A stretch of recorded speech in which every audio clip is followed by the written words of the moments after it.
You've taught a lot. So super excited to have Mark Richard here on the Rick Bisson podcast. This is episode number 21. Wow. So thanks, Mark, for being here. And Well, look forward to learning more about you and what you've done and, and your life. And to introduce you to folks here, you've been in real estate for 23 years, commercial and residential, yeah. for 18 years with Keller Williams, serving in multiple roles as a team leader, as an operating principal, as an investor.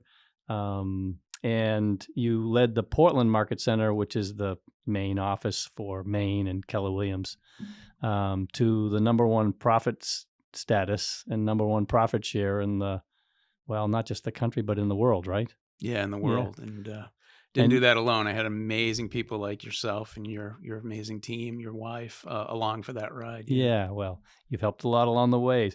You've recruited hundreds of agents, teams, mega agents, and again, both in residential and commercial. You served as a MAPS Bold coach, which for those of you that don't know, that is someone who travels around the country teaching the Bold class to agents, again, around the country. And you're currently coaching regional operating principals. Those are owners, right? Owners of regions through Keller Williams. Mm-hmm. Also team leaders Mm-hmm. and mega agents in the commercial world. And we also do, my wife and I actually are now consulting with pastoral groups Oh, and cool. churches. So Yeah. taking our organizational skills and crossing over into a world that's very important to us. Wonderful. Yeah. So mention that your wife, Tammy, and Mark are both coaches, real estate. I would call you guys a power couple. I think that's been used many times before. You're a great force in encouraging others. You've both brought a lot of people to great success that they might never have found otherwise. Well, thank you. She's definitely my rudder for sure. Yeah. She's really helped. We wouldn't have been able to accomplish the things we have so far without her just determination and her just loyalty and commitment to her values. Mm-hmm. Yeah. If we could only be 50% of that relationship, right? Yeah. Wow. So true. Yeah. And military. You're a military veteran. Thank you for your service. No, thank you. It was an honor. You were in the Army? Army, yes. Military police? Yeah, 9th Infantry Division, military police. Mm-hmm. I signed up for military police work because I thought I'd get to wear the white glove and the white hats, and found myself assigned to a prestigious infantry unit and spent better part of a year, 250, 260 days in the field, and then on deployments around the world. Where did you deploy to? Our biggest deployment was actually to the Middle East as part of a peacekeeping force. We actually are a member of a multinational peacekeeping force, which was a byproduct of the Camp David Accords.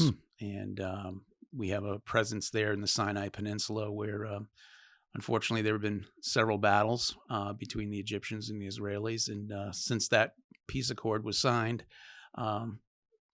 glad to say there hasn't been one of those. Yeah. You mentioned before we hopped on here that you lived in Egypt for a period of time. Was that tied to this? That was tied to Yes. that, yeah. So I'm based in the Sinai Peninsula at the very tip of the Sinai just outside of a place called Sharm el-Sheikh, where you've probably heard of some international treaty meetings taking place. And just an amazing place, really at the doorsteps of the place they would call Armageddon. Really? Got to see so many of the historical sites that we read about in the Bible. Interesting. Yeah. Huh. And you mentioned the diving is great there, and it's so funny. My world is small, I guess, because I would never have put diving and a place in Egypt together. Yeah, it's amazing in that part of the world. The desert actually just dives into the Red Sea. It's just an absolutely beautiful place, and the contrast of the desert into the beautiful waters, and those waters are just teeming with some of the most abundant wildlife. And Ras Mohammed is known as one of the dive capitals of the world. It's a mecca for many divers. They have to get there. Really? Cool. Yeah. Great. And you are an active member and a founder of Life Church? Active member, served on the board there for a number of years. Yeah. And like to think that we had some influence in helping to bring the church to where it is today and what it's doing, the great work that it's doing. Great. And I discovered something in doing research. You went to USM. I did. What Yeah. years were you there? I was there from, 86, and graduated in 90. Okay. So we were at USM for at least 1 year Wow. together. Yep. I remember you now. No. Yeah. Yeah. Yeah, right, exactly. Good times. Yeah. Good times. Degree in political science. Mhm. And immediately from getting that degree, I went right to work for the Boy Scouts of America as an executive. Yeah. When did you sign up in the military? Military, I signed up in 1982 and started service in 83 Okay. and served through active and reserve, came home and went into the reserve unit through 1990. Okay. Yeah. So out of school into the military. Right out of high school, Out of Rumford High School. Yep. Yeah. Rumford High School. Yeah. Yeah. That was my way out, Great. Yeah. So your primary work now is in coaching, It is. helping other people develop themselves in whatever way you can. Yeah. What led you to coaching? Well, that's a great question. There's always been a sense inside of me that people have a greater potential inside of them. And I believe that God's given me some opportunity and some skill to be able to help unlock a little bit of that potential, because that's typically all it takes, is just to find one little place where you can open up that potential, and then the world really becomes into play for people. So it really started in my life as a Boy Scout, and learning how to coach younger scouts into skills and into opportunities to gain rank and leadership responsibilities, and right through the military, coaching younger soldiers, and then into the business world. Coaching and working with volunteers was a big part of my life for 8 years as an executive in a nonprofit. And then moving into real estate, I became a realtor and was in commercial real estate, as you had mentioned, and I was really an apprentice for a number of years there. Had some really good experience from my friends at the Dunham Group here in Portland, Maine. And after I felt that it was time for me to move on, I by chance found Keller Williams. It had just really started in our area. And I wasn't there more than 3 months when somebody had found out some of my background in people development and organizational development. And I was asked if I would consider being a team leader. At that time, we had a small office in Auburn, Maine. And I said, I don't think I'm employable. I've been, an independent contractor for so long. I don't know if I could work that for somebody. And I interviewed. I met with our Agent Leadership Council, and that went really well, and was inspired to be able to bring some of that skill set of organizational leadership and inspiring people. I believe I have that gift. You do. And had just an amazing opportunity there. And then another door opened up, as God will often do, if you stay faithful where you're planted. And had a chance to be at the flagship office here at Keller Williams in Portland, Maine, and got a lot of opportunities to coach and counsel. When you're in that position as a team leader, you're really serving in a lot of different roles. You're a representative of the organization to so many people. You are attracting people to the organization. You're sometimes a crisis counselor, sometimes a business counselor. So it took on a lot of different nuances, and it really forced me to get better at my craft and my skill set, and to really understand who I was and maybe the giftings that I had, and not be afraid of them, but maybe dive into them a bit more. So that's how that came to be. And after 8 years of serving in that position and having great success because of amazing, great people like yourself and so many others that helped us along the way, I was asked if I would consider taking that skill set to a national stage. And that's where coaching that experiential program called BOLD really started. So it was a great honor. And BOLD stands for? Business Objectives, A Life by Design. Right. So it really matched with my values of, you can have a business, you can have a life, and you can serve your spiritual leader as well. So I was very happy that I could interplay all that in my life. And it was 7 years on the road, 3 or 4 cities a week, lots of planes, well over 600 plane rides, and hundreds of hotels, and boxes of hotel soaps and shampoos that I would save and donate to organizations. And good for you. It was a blessing that COVID came to my life. Believe it or not, I'd been struggling with how I would leave that opportunity. I said I'd do it for 3 years. I did it for 5, and it kept going on. And in the 7th year, COVID hit, and literally on March 19th of 2019, I believe it was, the world stopped, as everybody knows. And my business, that successful business of 7 years, went away in literally the snap of a finger. Oh boy. So yeah, that was my opportunity to leave the coaching world, being on the road, but it was also another opportunity to be in just here I am in my mid 50s, and I literally had an identity crisis. Who I was a speaker on stage and coaching, and it took a lot out of my family because I was away 3, 4, 5 days a week, come home, be exhausted, prep, get back on a plane again. Basically recovering for the next session. Yeah. And my wife, what an angel. She knew that. She, it wasn't easy for her. And she always made sure that I was ready to go on that next trip. And so when that day came, I lost that business, but I also gained back probably my life. And shortly after that, my life really took a turn. So it was a real good opportunity for me. Like I say, I mean, you might be out there listening to this right now and thinking, maybe you don't know what your identity is, or maybe you've gone through a situation that's caused you to ask questions about who you are and why you're here. And that's a normal thing. And I'd say don't experience that alone. I had some counselors and some coaches that I worked with to really get back to why I was doing what I did. And what I was doing was I had a passion for people, and I could do that in other ways. It took me a while to get out of my own way. I don't know if you know what that feels like, but maybe you can relate to that out there. And I slowly started to get out of my own way and started to see opportunities where I could take that skill set. And I was approached by our international organization and asked if I would consider coaching, executives, and within Keller Williams. Yeah. And I said yes. There was a little trepidation there because you never think you're as good as you might be. And I'm growing every day, obviously. It's an important part of being a coach is being a lifelong learner. And with that opportunity, if you just decide to be flourishing wherever you're planted, things will happen for you. And I got a call one day and said, would you be interested in coaching internationally? And I said, the first thing I said is, does that involve planes?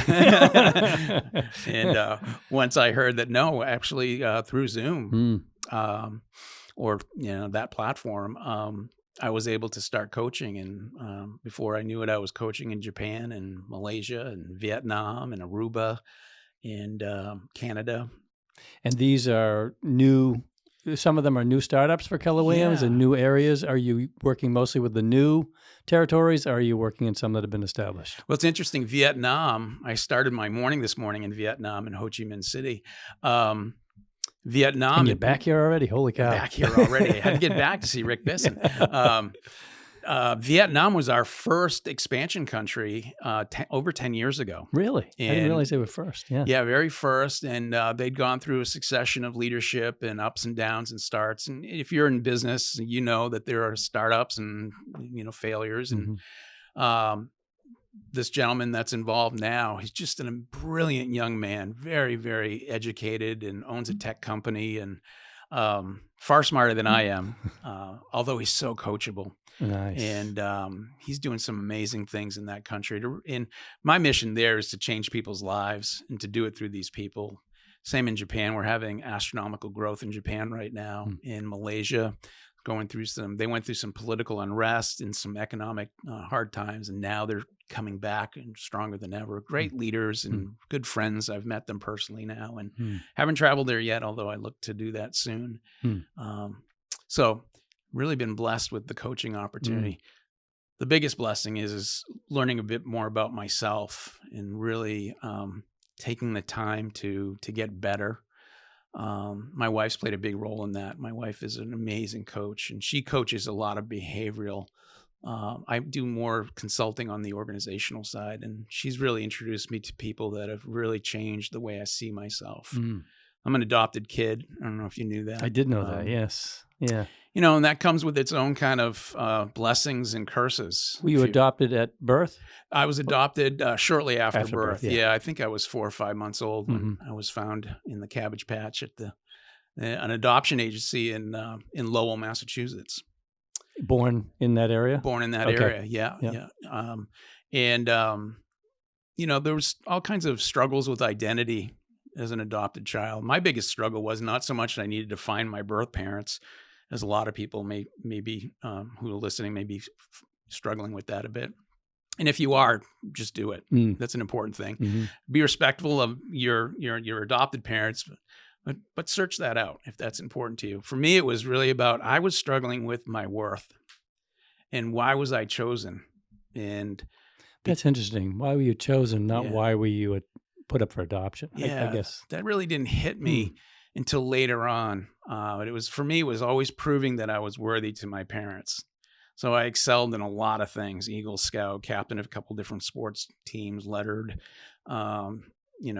decorated in the military. And a lot of that I was doing, I figured out in life that I was doing it just to prove my worth to others. And that's not the reason. That's not a healthy reason. I found that out. And, when did you start to feel those questions of worthiness? Pretty early on in life. Yeah. Even as a young child, maybe adolescence or just pre to adolescence, I had that there was something in me about excelling. And as I became a teenager, just, living out being worthy of what my adopted parents have done for me, and just knowing that was a major thing, because back in those days it could have easily ended up in a tube somewhere, right? And the fact that my birth mom was willing to do a hard thing and put me up for adoption, and these amazing parents of mine were able to adopt me and to give me just an amazing start in life. So I really felt I owed that. Later on in life, I became more concerned about, why was I giving up? It started to eat at me a bit because I didn't have a lineage. Every time I went to the doctors, they're like, "What's your medical history?" And kind of got lost in that a bit. And in one of my coaching sessions with one of my coaches, she just asked the question, the fact that you were adopted meant that you were given so many different opportunities. Imagine that God had his hand in that, and that's exactly what he wanted for you. That's a goosebump experience. And that reframed everything in my life since then. In the last 3 or 4 years, I've had much more clarity around that this was, preordained, if you will, and the right people. I was birthed by the right mom. I was adopted by the right people, and I've been put in place with just amazing people in my life. So I'm very grateful, obviously, for that. Yeah, that's amazing. So when did your adopted parents tell you that you were adopted? I don't remember exactly how old I was, but I know I was definitely younger than 10. Okay. Yeah, I can remember the house that we lived in Massachusetts at the time, and I was probably somewhere between 6 and 8 years old. I'm somewhere in that area, so old enough to understand, maybe not old enough to comprehend. And I was in such a loving environment that it didn't even cause me concern at that point. I just knew that I was loved, and my dad just built me an ice rink in the backyard, and I was playing. I couldn't wait for him to come out and shoot pucks at me or whatever. Yeah.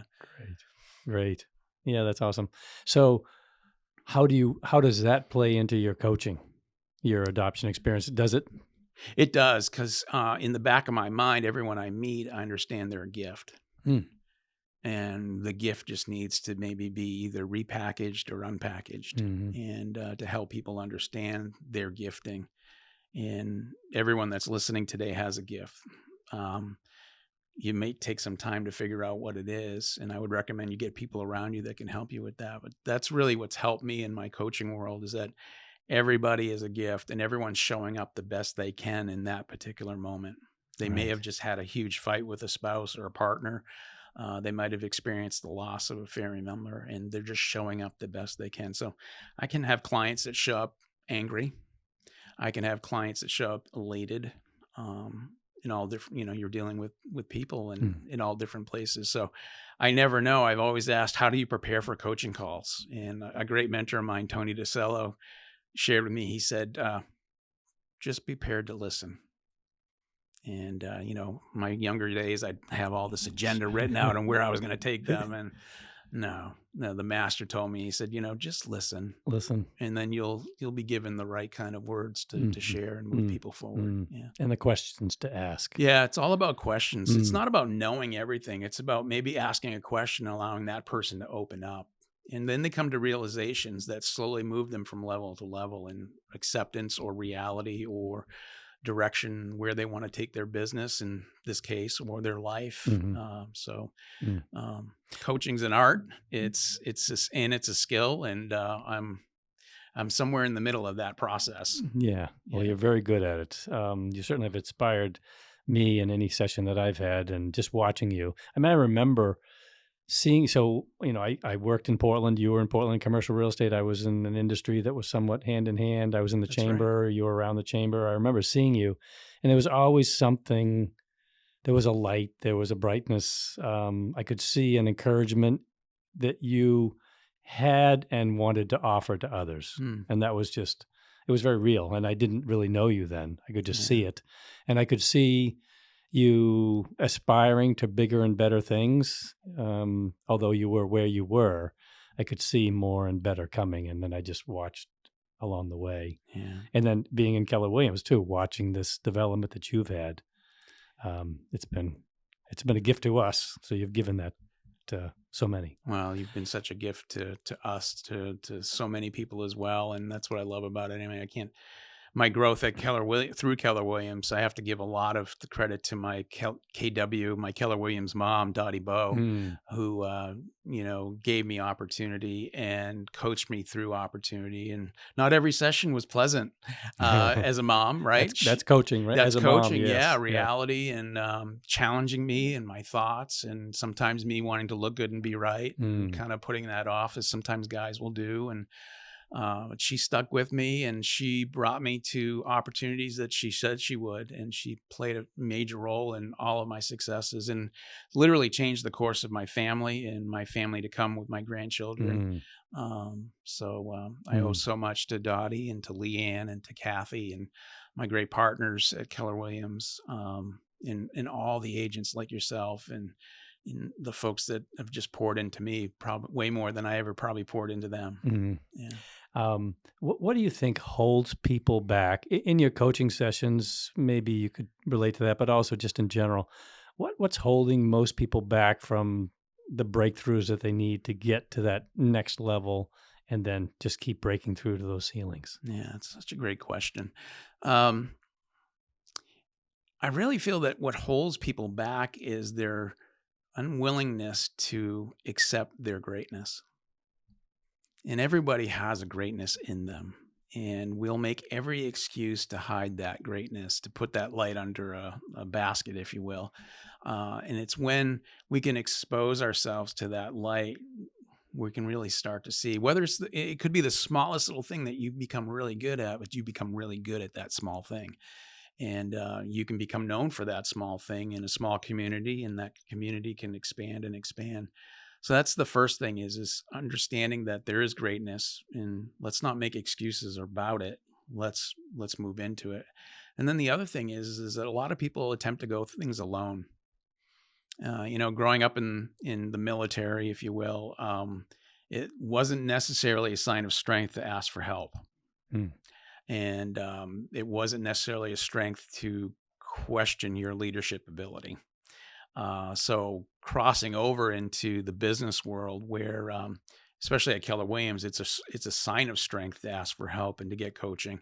It was quite a transition, and for a lot of people I coach, they're on that edge where they just don't want to maybe necessarily let go of the fact that they're not really good at something yet. Mm. And if they just ask, they could get so much better at it. Mhm. So, if your listeners are out there, if somebody's just thinking, I know I'm good at something, get around somebody that can really magnify that in you. Don't make any excuses about being good at it. Find all the reasons why you can be great at it. Mm. Yeah. Yeah. So your military background. What from that military background helped you in what you're doing now, your coaching in your corporate world? Yeah. In the military, it's kind of they call it an experiment. It's a experiment of socialization. Here I am, a young kid from Maine. I was 18 at the time. I think I just turned 19 when I arrived at boot camp. And suddenly I'm in an environment with all kinds of cultures, with people that I've never had the chance to associate with. In Maine, we're pretty much a very, you know, white background, right? And all of a sudden now I've got all these folks from different parts of the country speaking in different kind of, Dialects. dialects and, different slang. And, you know, I had a drill sergeant who was as tall as a skyscraper and as wide as a battleship. Mm. And he was the first drill sergeant that I met. So I had just this ultimate fear and respect for him. He was an Arkansas Razorback football player. And I remember in front of like 300 trainees, he said, "Richard, come over here." And he asked me a question. I don't know exactly what it was. And I gave him the wrong answer. And it was set up to be the wrong answer. He said, "Get down and, beat your face," which is code word for push-ups. Okay. Although this kid from Rumford, Maine had no idea that meant that. So I literally started to beat my face. And I remember him calling all the other non-commissioned officers around and saying, "You got to see Richard. This guy's amazing. He's motivated." And We like this guy. oh my God, my face was just pounded to a pulp. And every time they said, "Beat your face," I would do it even harder. And I thought I was going to get somewhere special for doing it. But that was just the thing is, when you're in the military, you learn to work with people from all different walks of life, all different hang-ups and hang-ons, if you will, and becoming cohesive in a unit in a period of 8 weeks. There is nothing like it in the world. Think about that. That's so fast. All of a Yeah. sudden, you're from Rumford, Maine. Your circle is so small, and all of a sudden, it's completely expanded, and you've got to adjust. And you're 18, 19 years Yeah. old. You're not the 50-year-old who, has some understanding of personalities. You're thrown in the fire. Yeah, everybody at that age is pretty selfish, right? Yeah, right. And to now be kind of broken down in that's what the basic training is a lot of, is break down individuals, turn them into a group, and within 8 weeks you're buddies. And literally, the military is all about what you'll do for your buddy, not so much about the mission. And that's what I learned really about my time in the military, was that when a group of people come together in a common cause of caring for each other, there is no mission that they cannot accomplish. It's such a powerful thing. So to replicate that in the civilian world takes a little bit of training, because civilians are civilians, not military personnel. So there's a little bit different leadership style there, although a lot of the precepts are move you forward. And that's why so many of our great military veterans are great candidates for people to be in your businesses, and to, they've gone on to lead our country in many different ways. So if you're out there and you have a business, I have such a passion for our veterans. Please consider a veteran in your hiring process. Right. They're well trained and they're disciplined, and they'll do just great things for you. Agreed. You had a health issue that you mentioned a little bit, and like in your career, your beginnings as an adopted child, and then your career and advancement, you're recovering from an incident. You want to share a little bit about that? Yeah, I kind of see my life as a total recovery, Mm. because there's all kinds of opportunities that we have, whether they're physical scars or mental scars that we can recover from. And I've experienced both of those recently. I was confronted with an opportunity with my heart. And I'd had some heart issues. We were working with a cardiologist for a number of years, and we knew at some point there'd be an opportunity. And he was more of a homeopathic kind of look at it. And God bless the man, just an amazing guy. He told me, he says, "As soon as we open up the hood, that's usually when things start to happen, right? So let's prolong this." So I was coming back from a training across country. I got off the plane in Logan International in Boston, and you've gotten off plenty of planes yourself. You have to walk up that jetway.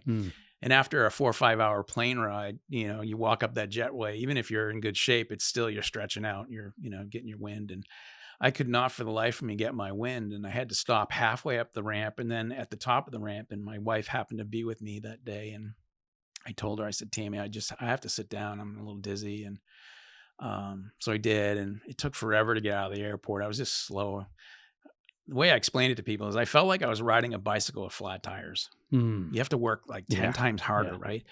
So I coached that week, and on Thursday afternoon when I was finished coaching, I still felt this kind of impending doom around me and just didn't feel quite right. And I told my wife, I said, I'm going to make a phone call. And I said, I think this is going to change our lives. And that was Labor Day weekend. It was a Thursday. So I called, and within minutes, I was at Maine Medical Center in Portland, Maine, and was evaluated quickly by the team. And then I was told that there'd be no surgeons available to do anything until next Tuesday. Because of Labor Day weekend. Because of Labor Day weekend. I'm like, great, I'll go home.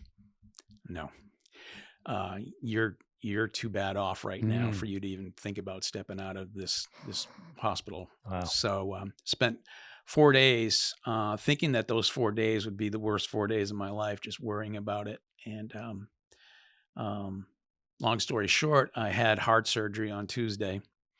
And there's amazing blessings in this story. So I got to, can I share? Absolutely. So I'm in the hospital for 4 days. And on the second day, I was sitting in a windowsill that was large enough for me to be able to sit in. And I had my headphones on, and I was listening to some praise music, and I just gave it all to God. Yes. That's the best thing you could do. Yeah. I couldn't take it anymore.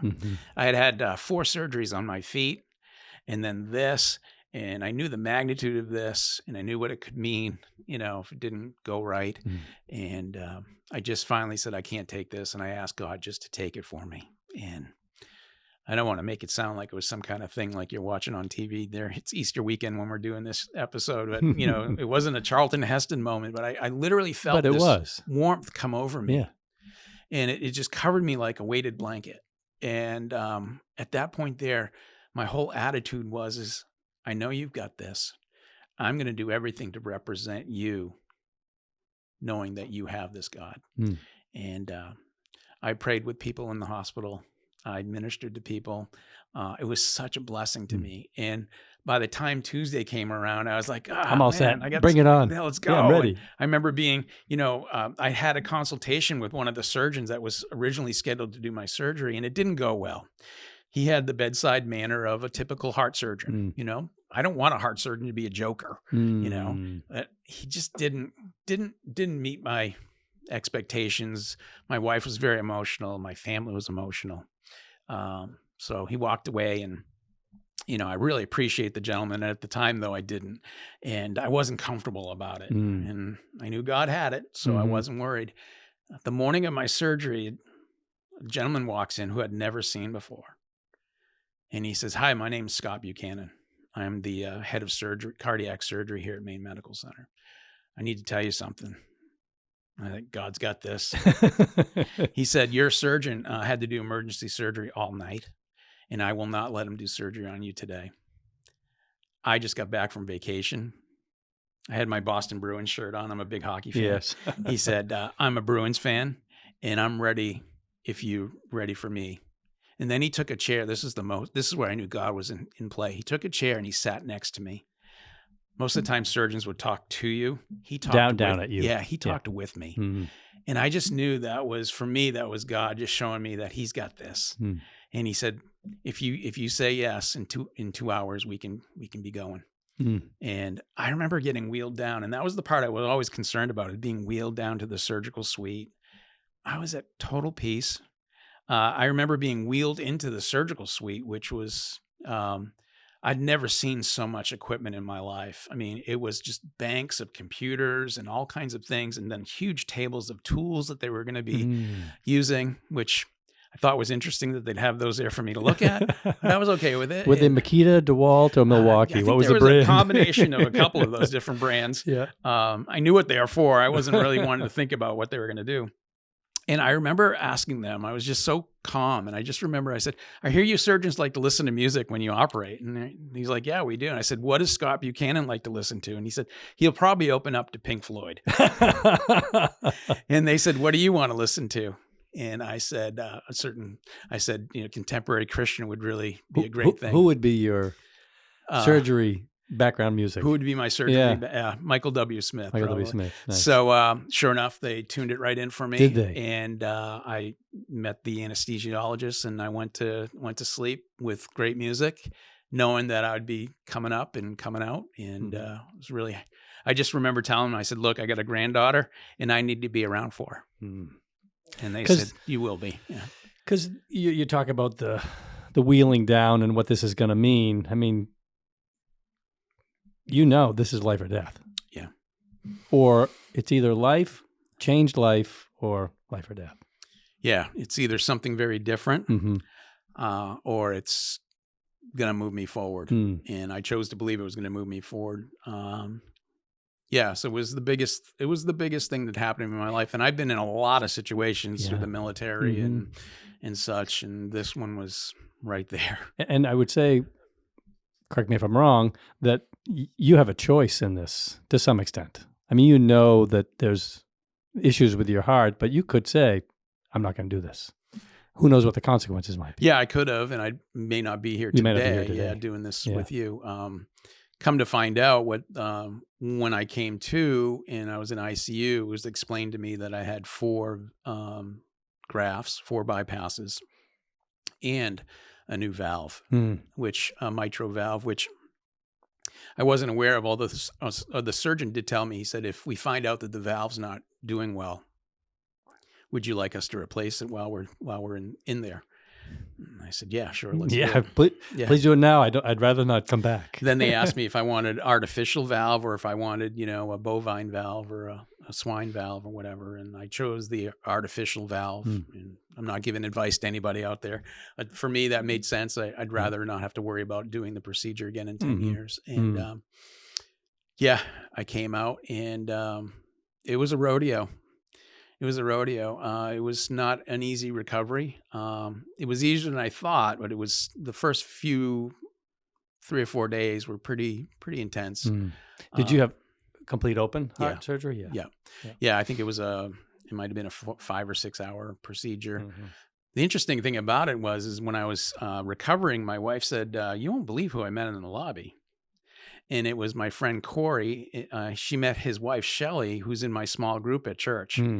And he had issues, and he's a military veteran as well, in great shape. And he was in for open heart as well. So we were both. Wow.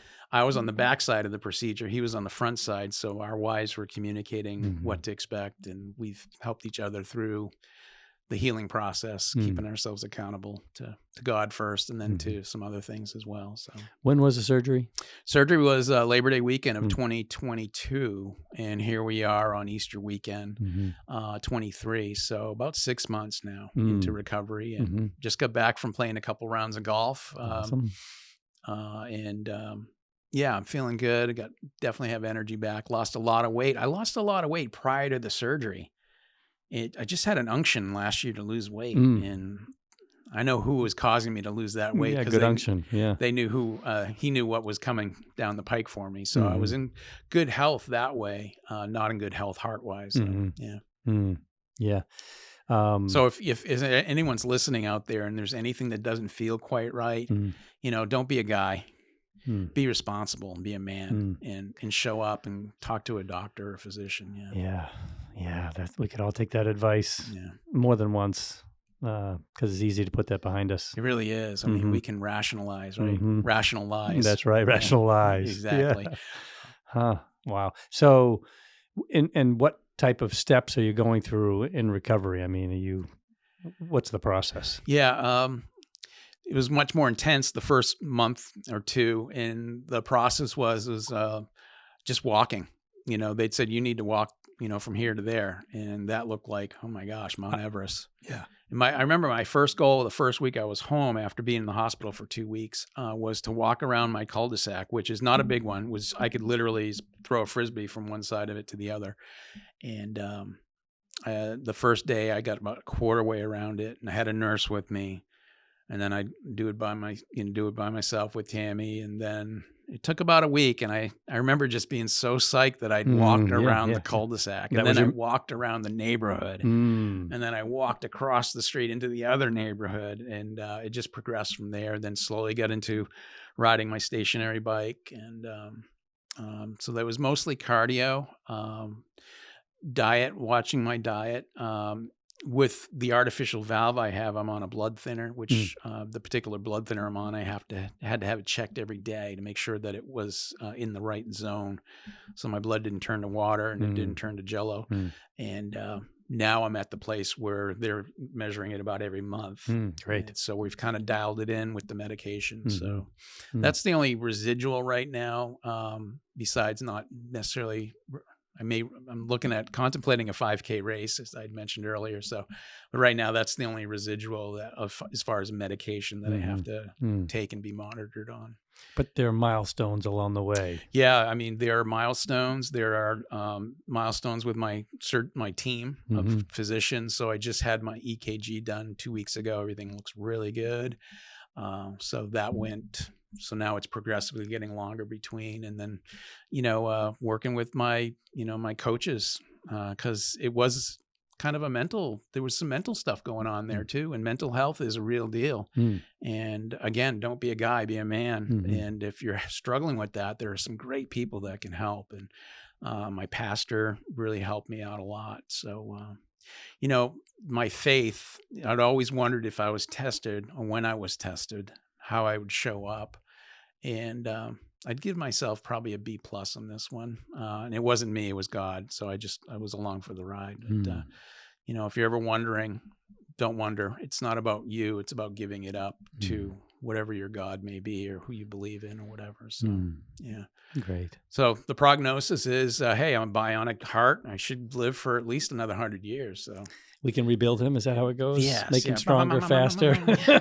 We can build the first. Yeah. For those of you that are probably younger than, you may not remember the Bionic Man. The Bionic Man. Yes. So the other thing I didn't mention in the bio, though, was your involvement in starting and founding the Maine Suitcase Party. Ah, yes. Yeah. Yeah. I had this idea many years ago. It's my Maine accent coming out. And the idea was to raise a lot of money through an event called the Suitcase Party. And so at Keller Williams, we're looking for something that we could do for our clients that would be a big deal. And the idea of the Suitcase Party came back, and I was in a room at the office in Portland, and it was in an ALC meeting, and the idea came back, and I immediately called one of Rick Hopkins. Remember Hopkins and Amadanza? Sure, yeah. So and I said, "Who do you know that owns jets?" Because I knew he was a pilot, and he said, "Oh, you got to talk to Al Caruso from Mac Jets here in Portland, Maine." And so I called him one day. I was on Stroudwater Drive. I remember it like it was yesterday. And I called him. I said, "Mr. Caruso, thanks for taking my phone call. I've got this crazy request. Would you be willing to help me shut the airport down, give me a jet, and close out one of your hangars for like 2 days to help me raise money for Camp Sunshine?" I just have a small request. That's it. And I'm like, oh, God, who's this wacko on the phone? He said, let me call you back. And I said, okay, great, thanks. And I thought, I'll never hear from this guy again. He's going to call me back. If he calls me back, he's going to call me back and say, what did you want? Yeah, exactly. Did I hear that right? How are you going to do that? So he did call back, and within 10 minutes, really, right to his word. And he said, we'd be honored to do that. Camp Sunshine is one of our favorite Camp Sunshine is a retreat for children that have life-threatening diseases where they come for a week session, unfortunately, oftentimes categorized by disease. And they come with the whole family because the whole family needs healing. And because of the Suitcase Party, I made a commitment to raise $1 million. Didn't know how I was going to do it. And here's something for your listeners. If you want to do something great, make it so big that you need help from a higher power. So I literally prayed, God, I don't have $1 million. I don't have jets. I don't have access to an airport. You're going to need to get involved with this. And Al said yes. I called Mike Smith, who was at Camp Sunshine at the time, the director of special events. He said, "This is wicked cool. I'm getting on a plane right now. Can I call you back?" I'm like, yeah, I'll never hear from him again. Call me back as soon as he landed. And Mike and I have become like brothers now. And the Suitcase Party this year just went over $1 million. Wow. And hundreds of families have been benefited from it throughout literally the world. predominantly here in the United States. We have families from every state that have come to this amazing facility in Casco, Maine, on Sebago Lake, in several families from around the world. And because of the funds that were raised from our great clients, friends, our agents, our vendors, and so many great companies that have become part of the Suitcase party, now $1 million raised and hundreds of lives changed. You started in 2012? Started in 2012. Yeah, 2012. Yeah. Yeah. And I wasn't there for the year that we went over $1 million. I was in the hospital. I literally was recovering from heart surgery. Yeah. So that's the power of when you bring people together for a common mission, what can be done. Yeah. How did you pick Camp Sunshine? I was looking for an organization that was above reproach, apolitical, had an amazing financial status. There's websites that you can go on to see the status of a nonprofit and how much of the funds that are raised actually go to administration versus go to program. And they had a stellar record. And I said, this is it. Who could argue against, raising funds for kids that are really in tough places? So that's how it really came about. I was looking for an organization that had a staff that could really run with this project, because we're a real estate company. We're not an event company. Right. So the first 2 years, we did put a lot of effort into it. And after that, it became so much of a system, Keller Williams, that people just chimed in, and it took on a life of its own. And we've had great sponsors like Landry and French, big commercial construction company here in the area, who became major sponsors. And so many, I hate to start naming names because I'll forget people, but there's so many wonderful people that have donated so much. Tamika Donahue at Academy Mortgage, she's just an angel, and she just grasped onto this idea from day one, and just some great people along the way. So the Suitcase Party, Yeah. the name and what it means. Yeah. Well, in terms of the event itself. Yeah. It's kind of an interesting one to promote, because you got to tell the people that are coming, you're either going for 3 hours or 3 days. Because literally what happens is that people show up to this hangar at the airport here in Portland, Maine. Hundreds of people, about 600-700 people at the event. They all come with their suitcases packed, and they leave their suitcases in their vehicles, and they come in. When they come in, their ticket for the night is actually their raffle for the drawing. So at about 9:00, right during the party, we draw. And if your name is picked, you and your guest are then escorted to your car by golf cart. We pick up your luggage, and then we introduce you to your private pilot. And within 10 minutes or 15 minutes of that, wheels up, along with several other special guests that will be going with you. And we'll fly you down to New York City to a private executive airport just outside of Manhattan. It's a 52-minute ride in your own private jet. Your pilots will be with you for the weekend. You're limoed into Manhattan to your own hotel, all expenses paid, and a weekend of a lifetime. Wow. And then Sunday, you're limoed back to the executive airport and back onto your jet with your pilots, and they bring you back to Portland, Maine. Wow. Yeah, it's a great time. Wow. What's really cool about that is in 2013, Hurricane Sandy, Superstorm Sandy. Yeah. You remember that? I do. It devastated Long Island. And we had so many Keller Williams agents and offices in Long Island that were devastated. I was in a bold room. I remember being in a bowl room, not as an instructor, as a participant. And we had a break, and they were talking about thinking bigger. So I was like, I'm going to make a phone call. So I called our friends over at MacJet, and I said, I got a crazy request. I said, we've got some people that are really hurting, and there's no way to get into Long Island with vehicles. Would you be able to get us a jet and fly 14 of us down on a rescue mission? So they said yes. They flew us down. We landed at Teterboro Airport. We had people that from Keller Williams that knew people that ran part of the Long Island Railway. They got us all free passes to get on the railway. They railed us into Long Island. I can't remember exactly where, Long Beach, I think, or something. And we stayed in a convent, 13 of us. Really? And the local people brought food, and they fed us, and we worked there for 4 or 5 days. And people from Maine, all the agents had raised funds and solicited hardware and all kinds of stuff. And Matt Cartmel drove a van down full of that stuff and met us down there. And just an amazing story that came from a relationship from the Suitcase party. Yeah. Wow. Yeah. You're a man on a mission.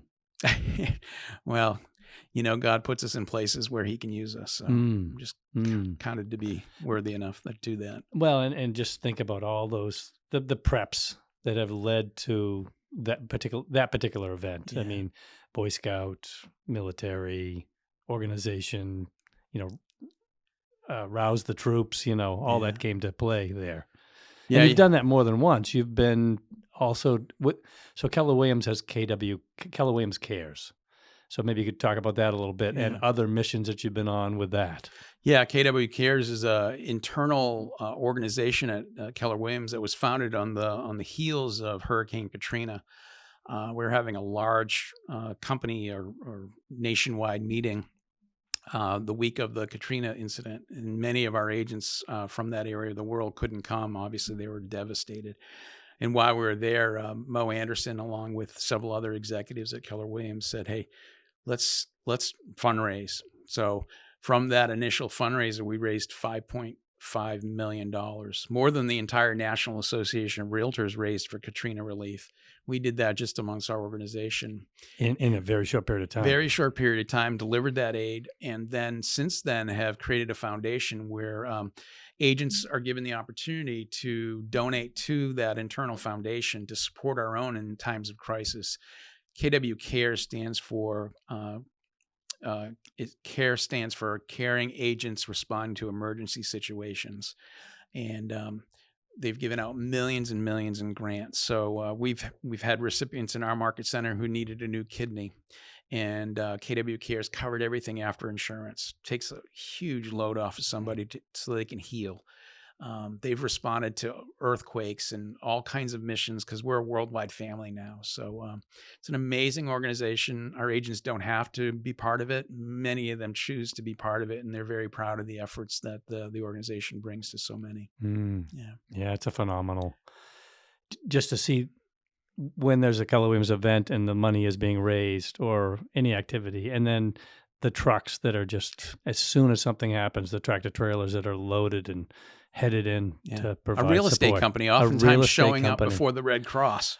Yes. And not to take anything away from the Red Cross at all, but we're showing up and we're serving our agents and their families. And, you think about it, when an area gets hit with a catastrophe like that, if you're in real estate, what do you have to sell? So we'd go in with emotional counseling. We'd go in with special training. We'd help the agents realize that, hey, if somebody lost their home, the insurance will pay for it to be rebuilt. Then that home can be sold, or it could be sold to an investor, and the investor is going to flip it. And so there's oftentimes 3 or 4 transactions that come out of a disaster like that. Interesting. Yeah, I hadn't thought about that. Yeah, and the family gets to relocate if they choose to, or they get a newer home. And, to help people understand that, because emotionally, if your income is taken away from you and your family overnight and your home. I was just on a call the other day, and unfortunately there's been some very severe tornadoes in the mid part of our country. And there was actually an OP and a team leader on our call on Monday from the location in Arkansas where they just had those horrific tornadoes. And they and their whole team were out there supporting the community. Some of their agents had lost their houses. And they were reporting live to us on what KW Cares had already rolled in, what they were delivering, generators and all kinds of cleanup stuff. And it's amazing. I want to jump back for a few minutes about the Keller Williams International and the coaching that you're doing. So a question that came to my mind when you were talking that through is, okay, so you've got this brilliant young man in Thailand, right? Vietnam. Yeah, Long. Sorry. What's his name? Long. Yeah. And so you have a translator? Does he speak English enough? How's your Vietnamese? Yeah. Not much better than it was the day I started coaching. No, these folks that I coach with are, they speak English. Long speaks very good English. Mark Yamamoto in Japan speaks excellent English. He grew up in the United States, and he actually worked in the Richard Branson organization in the movie theater industry. And I think he put up 16 movie theaters in Tokyo. So very, very, well-accomplished business people, much smarter than myself and brilliant. My partner in Malaysia, in Kuala Lumpur, Jonathan lived and schooled in the United States. So again, speaks very, very fluent English. the translation issue happens. The other day I was speaking to a large group of people in Vietnam, and Long would translate to me to the group. But our day-to-day coaching is in English, and yeah. That's great. Yeah. What advice would you have? So you have gone from Portland, expanded to the region, let's say, and then the nation, and now the world. What advice would you have for somebody who's in that, or thinking about the local arena, stepping out to national, and then ultimately reaching into the international world? Yeah, that's a great question. If you want to change the world, start in your own backyard. The world's a big place. Start and make a difference in your town, in your organization, in your church, in your real estate industry, company, and become known for doing something really well. Not everything, but something. Michael Jordan was good at what? Basketball. He attempted baseball and some other things. And he was good at those, but he was great at one thing. Anyone that's great is great at one thing. Become great at one thing, and then be willing to teach others how you became great at it. And don't just teach them how great you are. Teach them be transparent about what it took to get there.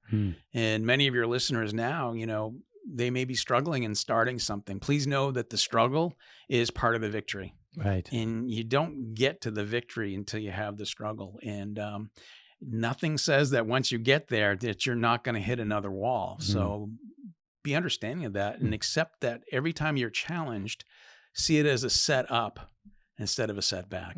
Yeah, there's something in your spiritual life or the universe, whatever you believe in, that is setting you up through that challenge. And for me, one of the toughest things I had is this. I'm probably like a lot of people, something hits me. I'm like, I can't believe this, and in the last few years, I'm just saying, wow, I'm seeing that maybe this is how God is setting me up for something. I'm getting excited about how this is going to figure itself out. This is great. So I think that's my advice for anyone that's looking to do something. Get really good where you're at. And then when you're really good, be willing to teach others about it. And then the word will get out. Yeah, the word will get out. Makes me think of when we were family reunion, Molly Fletcher.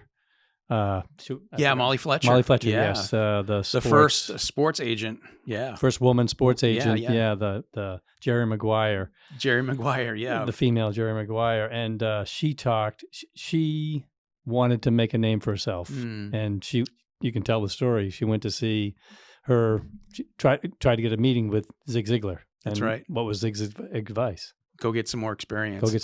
Go be really good at something. Yep.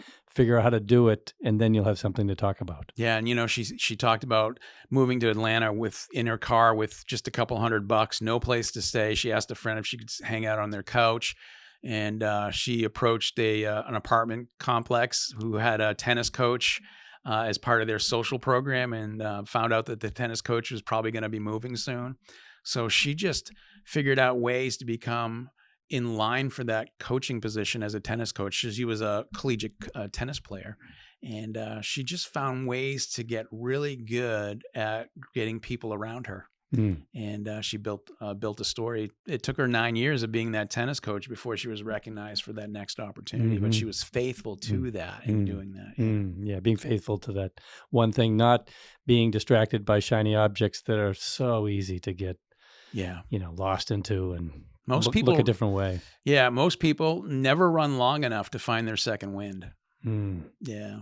It's very easy to get distracted. And, from my spiritual life, I know who distracts me. I know where that power comes from. And especially if I'm moving in a direction of doing good, that power becomes stronger in my life. And I have to know that and how to combat that. And I just reframed it by saying that problem is really just a setup. I'm learning something from it that's going to help me and help others down the road.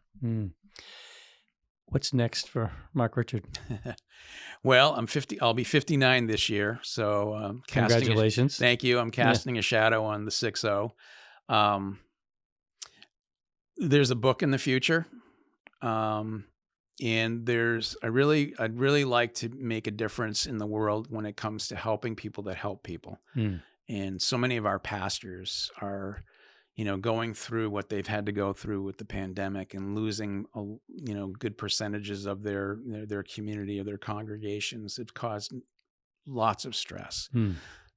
So Keller Williams has a division where we coach businesses, Fortune 500 companies and such. And I've been working with the president of Keller Williams Business Coaching on coaching pastors. Hmm. So we're working on that, and something I can do with my wife and bring that to fruition. So you may be hearing more about that down the road. So that's probably that, and really enjoying my granddaughter and my children and my soon to be second granddaughter who's coming in August. Oh, congratulations. Yeah, thank That's you. a great So, month to be a grandparent. yeah, there you go. I like that. Somebody else maybe is celebrating in August. So yeah, my mom's still with us and alive. So, and my in-laws are both alive. So playing a role in their lives and helping them with transitions in life and what have you. And some travel. Yeah. Not for business, for pleasure. So getting to see some parts of the world and maybe getting out to the Far East and visiting some good friends out there. Yeah. Cool. Anything that you would like to share that we didn't bring up? I just want to share that if you're taking the time to listen to this, there's no doubt that you're searching for something. And I just want to encourage people that whatever that something is may not become relevant to you until something happens.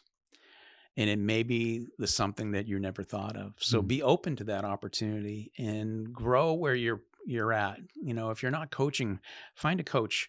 Allow yourself to become better. There's nothing wrong with asking questions and learning from the answers to your questions. So I would just encourage anybody that's listening that's on that search to be open enough to know that what you think you may be searching for may not be it, but it might be just behind that door. Yeah. And if people wanted to get in touch with Mark Richard, how would they do that? If they'd like to get in touch with me, they can call our office anywhere from around the world here in Portland, Maine at 207-879-9800. You got it. They can find me on Facebook, Mark Richard, and I'd be happy to connect with you in any way I can help out anybody. Great. Mark, thanks for the time. Thank you. This is Great great. Conversation. Here on the shores of, what's the river that's right out in The front? Kennebec River. The mighty Kennebec River. Yes. Yeah, ice is out and snow bankings are almost all gone. It's a great time to be in Maine. It is, yeah. If you're hearing us from somewhere else, come visit us. It's a great place, especially on the mid-coast up here. Exactly. I love it up here with you guys. Yeah, it's a special place. It certainly is. Yep. Okay, well, thanks, Mark. Mark, that's a wrap.